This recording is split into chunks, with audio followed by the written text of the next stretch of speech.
Joining us now, Congressman, Texas 1st District, Louie Gohmert. He's the chairman of the Natural Resources Subcommittee on Oversight and Investigations and the vice chair of the Judiciary Subcommittee on Crime, Terrorism, and Homeland Security. Congressman Gohmert, great to have you back. Great to be back, John. Tell you what, there's a lot going on since we talked. I want to get right to NSA, the Patriot Act. Let's start with that. As you know, truth in advertising, I was in favor of the whole thing, of these three provisions expiring. Now we've got the, I guess, Freedom Act compromise. What say you? Well, I say that in response to those who say, look, we need to have this intrusion where they take all of our phone data. We need that to stay safe. We've got to let them have that to be safe. That's garbage. And when the push really came down to shove, and we've been asking, all right, how has that really helped stop terrorism? It really came down to, there was one event that we were able to stop because of the data we got by taking everybody's phone information. And, I've looked at the classified stuff on that and can't get into what it specifically indicated. But I'm telling you, as a former prosecutor and judge and chief justice, there was plenty of information on the guy that was going to or attempt to commit the bombing. And they could have easily gotten a warrant to have gone in and gotten a whole lot more information. They didn't need everybody's phone logs in the country to do that. The bottom line is, I can't find that it's made us any safer, but you can tell a tremendous amount about a person when you have all of the information on whom they've called, who's called them. You can find out their habits. You can find out what they're doing, where they're going. Tremendous amount of information. And if you're into an Orwellian Big Brother, then, this metadata program is for you. It's great. But if you're into freedom and the government not knowing every single thing you're doing when you're not breaking the law, then this stuff needs to stop. And we were lied to. I wasn't there when the original Patriot Act was passed, but I was there in 2005 when it was renewed. And I'm telling you, we were lied to then. We've been lied to right up until the time that Snowden's information was released. And when I read the FISA court, this is a U.S. judge, it's confirmed by the Senate, and he signs an order telling Verizon, give every bit of information you have on every single American to the government. Where's the specificity that's required by the Constitution? The due process. Sure, they had an affidavit and an order, but when you say give them every bit of information you have on everybody in America that you have it, that really doesn't seem to pass constitutional muster. Well, it certainly didn't make sense for the American freedom fighters in 1776, when that's basically why we went to war. These blanket warrants coming from Britain. It's the same thing over again. It absolutely makes no sense. And, you get back to what is the real incentive? Because, you listen to the talk shows on Sunday and you have the usual suspects, the neocons come out and say why we need this. It's all going to keep us safe and whatnot. But you have to say to yourself, it's just bigger and bigger and bigger government, right? Well, it's bigger government, but it's also more intrusion into people's personal lives. And so, it's not necessary to really protect Americans. The Constitution assures due process. This doesn't give it. But I got to admit, back in 2005, when they say, look, you got to understand, nothing gets turned over unless a U.S. district judge or appellate judge, been confirmed by the Senate, a good judge, signs an order granting a warrant for this stuff. So we're really protected. When I saw the kind of order that had been signed, I knew we were not protected. We had been lied to. this was much more invasive than anybody had any idea, at least in Congress. Well, we get lied to so many times over and over and over.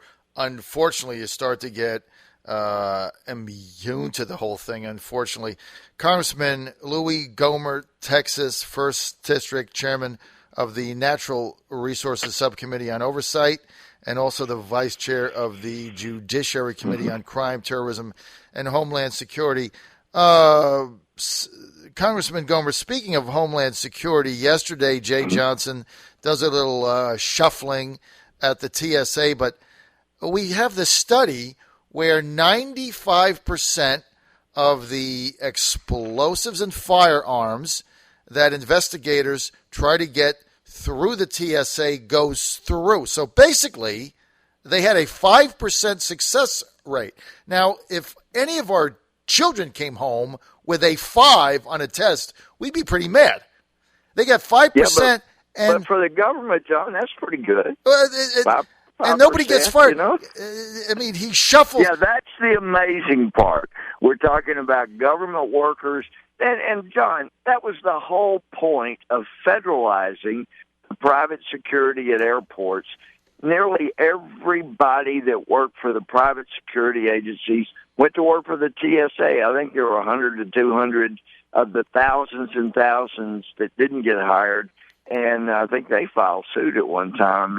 And the government's response was, you really need to have a high school education to work for the TSA, and you didn't meet those requirements. But basically, the whole goal of that operation didn't make us any safer. But what it did that was so wonderful, it added thousands and thousands of new government unions members, and that was the goal. We're no safer when they took it from private to government, but we do have lots more government union workers. That was the whole goal. I mean, it's ridiculous. They have a 5% success rate. I mean, the entire thing is a complete joke. Let's go to Qatar. Listen, John, I've been groped by so many TSA agents around the country. I miss it sometimes. I don't get that love and affection that I do going through TSA. Well, they're either groping congressmen like yourself or grandma, one or the other. So let's get to Qatar temporarily extending the travel ban on the Taliban 5. Now, remember when we did this trade with the traitor, deserter, whatever you want to call him, Bergdahl, remember the administration was saying, look, they're not going to go back and fight us again in Afghanistan or Iraq. They're going to be sequestered. There's no concern about that. Now, we find out 12 months remaining, they're going to eventually be let loose, and some of them are going to go back to the Taliban to figure out how to bomb Americans. How does this make any sense? Well, come on. There's no way that you, of all people, believed when they were released that none of those 5 were going to go back and try to kill Americans. Did you? I mean, did you really think that? No. I mean, you, of course not. You're on top of everything. You knew good and well that this was going to happen. You would never have released these 5 people, especially these 5. There will be Americans killed because of what the administration did. And the only way it makes any sense to have released them is if you understand how badly the president wants to close Guantanamo, even if it gets Americans killed. I guess he just hopes that it would be on a future president's watch before they go back and actually start killing Americans. But I've been to Guantanamo. It's one of the best prisons I've ever been to as a judge. I've toured many prisons, and I like to do it unexpectedly. I've done that as a member of Congress in federal prisons. That is a great facility, especially for people who are terrorists. They're not going anywhere. They do throw urine and feces on our guards, and our guards, I think only one responded negatively and cussed the guy, and he got punished for that. They're not supposed to respond. They just go home and change their uniforms. But it is. Oh, and the guys that commit those assaults, they lose some movie watching privileges. They may lose an hour of their movie watching privileges someday. But it's a safe prison, and it's the best place for them. They shouldn't be brought to the U.S. They shouldn't be released to Yemen or anywhere else because the people over in the Middle East realize, like Qatar has, these people are dangerous. They're really dangerous. I mean, it's just unbelievable what is going on out there. You just shake your head to it. You see it every day, and it's almost like you're in a bad movie. Let's get to ISIS suicide attacks, Gohmert, over the weekend, killing 30 soldiers in Anbar province. Now we've got that coupled with the fact that, as you know, if you're a fan of my show, for some time, I was adamantly opposed to arming any moderate Syrian rebels because they didn't exist. Now we're saying to ourselves, well, like I've been saying, well, maybe Assad's not such a bad guy after all. He's helping us fight ISIS. I mean, this whole thing is such a mess.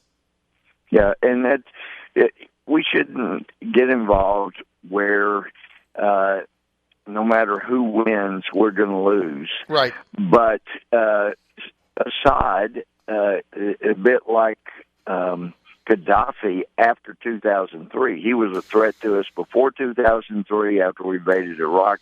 He gave up any effort at nukes. He let us tell him what weapons he could keep.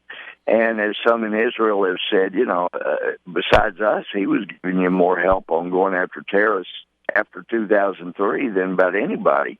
Yet we bombed him out of existence. He would not have been gone. And now Al-Qaeda is running free and loose in Libya. But, this president keeps choosing the same wrong side. And you've said it forever, ever since this came up. There were no vetted moderate Syrian rebels. And what really breaks your heart, if you stand in the command center, as I have, in northern Iraq with the Kurdish leaders and a few American military, and you watch the drone coverage as American up-armored vehicles are made into suicide bombs and driven at the Kurdish fighters, and they're not going to stop them because they don't have our weapons that could stop them. And they're firing at American vehicles, and you know what the end is going to be. They know what the end is going to be, and the American vehicle gets into their midst. Their gunfire will not penetrate the up armor, and they blow up these Kurdish forces who've never thrown down their weapons. They've been there fighting. And this President Obama, will not directly arm the Kurds. He sends it to Baghdad. He sends it to the vetted moderate Syrian rebels who mysteriously say, gee, ISIS got that load of weapons and vehicles too. Send us some more. And we send them some more, and it ends up in ISIS hands. And, gee, send us some more. To the Obama administration's credit, I think there were about 4 months a couple of years ago, they suspended the shipment of heavy weapons and vehicles to the vetted moderate Syrian rebels because it kept ending up in ISIS hands. But not to worry, they resumed shipping them weapons that ISIS could get and use. I mean, we have armed the wrong side, this administration. You and I wouldn't have done it. But, the people that are on our side, they're the ones getting killed with our weapons and our vehicles. And I think we ought to do what a similar thing we did in Afghanistan back in October of 2001. We sent weapons and about 300 of our special ops intelligence to embed with their people. And the Taliban was completely ruined by February of 2002, just months later. And then we ran into poor decision, but we added tens of thousands of troops into Afghanistan and lost the occupation. But you could do that with ISIS.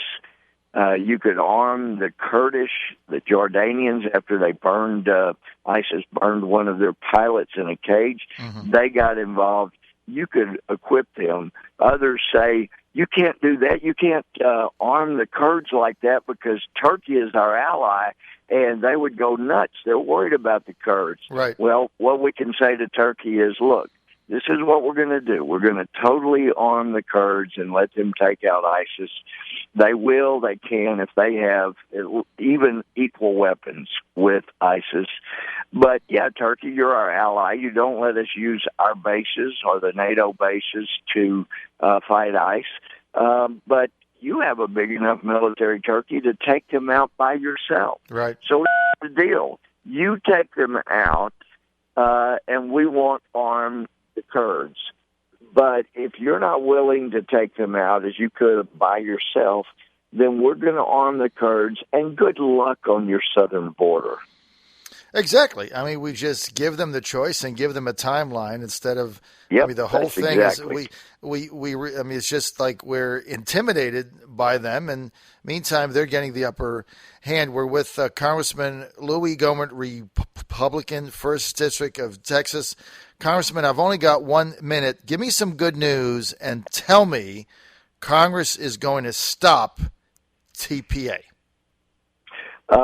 Well, the good news is I have gone and finally last week when we were not in session, flew up from Texas and got to read much of the TPP, and most people seem to agree that if the TPA passes, the Trans-Pacific Partnership is a done deal. Right. And the good news is that if you love Vietnam and the fact that they've never given us all the information they've got on our MIAs and POWs, we're going to be helping Vietnam as they still sit on all of that information about our American POWs and MIAs. So, yeah, Vietnam's going to be looking good, and we're going to be subjected to World Trade Organization. We're going to be subjected to World Court or any court that people care to drag us in front of.